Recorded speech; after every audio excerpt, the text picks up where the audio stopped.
This clip is brought to you by VegasWinners.com. Get expert sports betting advice from some of the best handicappers in the world. Head on over to VegasWinners.com and win yourself some money. Let's do some questions, then we'll talk about next week's show. It's going to be a barn burner. Umar wants to know. Hell yeah, it is. Jeff, would Hogan have won the NWA World Heavyweight Championship if he did wind up joining TNA? I feel most certain, yes. I mean, I think that's a given. We talked about the hypotheticals. He wanted to add that to his list of championships.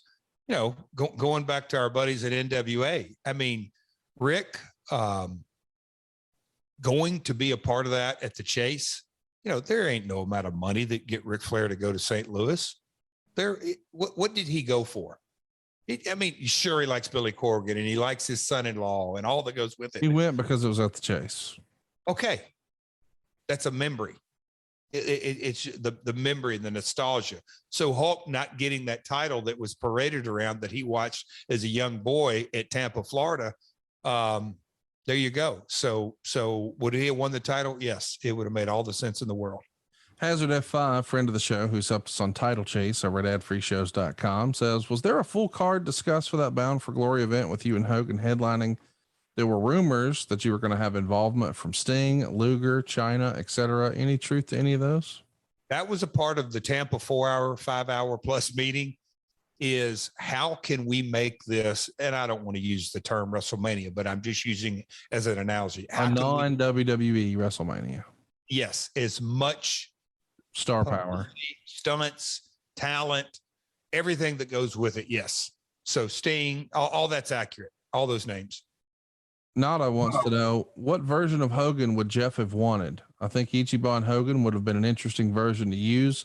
With the angle kicking off in Japan, you could get some wrestling logic in. Using the axe bomber instead of the big leg could have taken some pounding off of his back. I don't know that you would have won Ichiban, but what were you thinking? Black and white, red and yellow? What made sense to you? Red and yellow.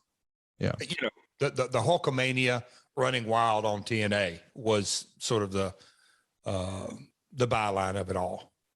Gil Boldberg says, did Hogan lobby for creative control of his character in his contract like he did in WCW? Now, of course, we know he didn't sign because you never got him signed, which is a whole nother story. But there you go, Conrad. Was it discussed like the creative at all?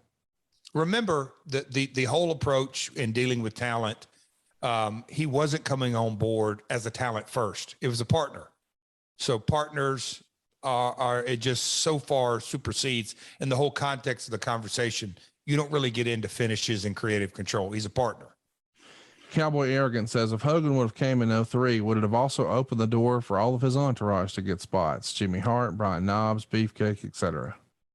I can tell you Beefcake, Knobbs, none of those were discussed. Obviously Jimmy was in the room, not just a conduit, but a big part of all the discussion. Just Scott says, in talking to Hulk in 03, were there any names he wanted to bring in with him? We just sort of alluded to a whole laundry list of, hey, all these hypotheticals is being discussed. Do you remember him lobbying for one name in particular, saying, oh, and we got to get so-and-so?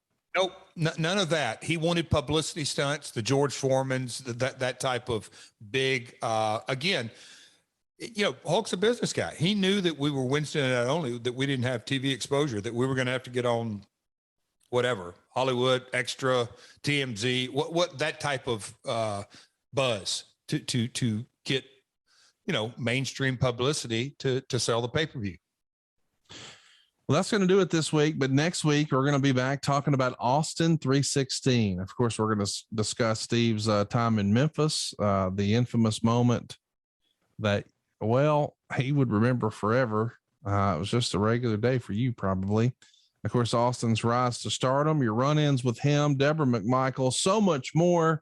I think next week might be one of our most listened to episodes. What do you think we might talk about there, or people might be surprised to hear there?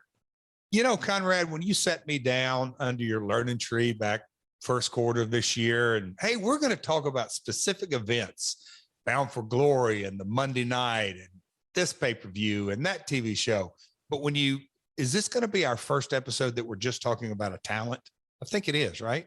Well, I don't know that we're just going to talk about a talent. We're going to talk about your interaction, but yeah, it's, you know what I mean? It's Stone Cold is the title next week. If we're going down that route, we've talked about the building and Bash at the Beach and China and all this. So, the holding up Vince was about the night in Cleveland. So anyway, I guess what I'm saying is we're covering a lot of ground, because from the Sportatorium, and I say the Sportatorium days when Stone Cold was Steve Williams and he was wrestling in Chris Adams Wrestling School, and then bus rides in the USWA, and then my dad having a conversation to me about developing in talent, me and Steve wrestling each other every night in USWA, and then fast forward to the promo, and then to the very last time I saw him.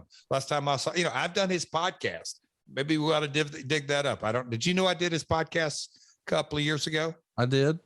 Okay. Did the podcast. And then the last time I saw Steve was Legends Night in Tampa in 2019. So a lot of ground to cover. We'll go back to that infamous night in Evansville, Indiana, when I let a young dumbass Jeff Jarrett say something that I regret.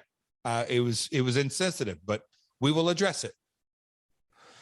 That's all coming up next week right here on My World with Jeff Jarrett. In the meantime, join the conversation over at My World Pod. If you've got a question for Jeff about Steve Austin or anything else that's on the docket, because Lord, is our dance card full. Hey, it's Conrad Thompson. Thanks for checking out the podcast here on YouTube.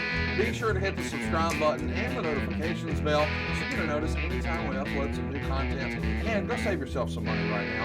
If you're in a 30-year loan or you have credit card debt, it's not a matter of if I can save you money. It's a matter of how much. Find out right now for free at SaveWithConrad.com.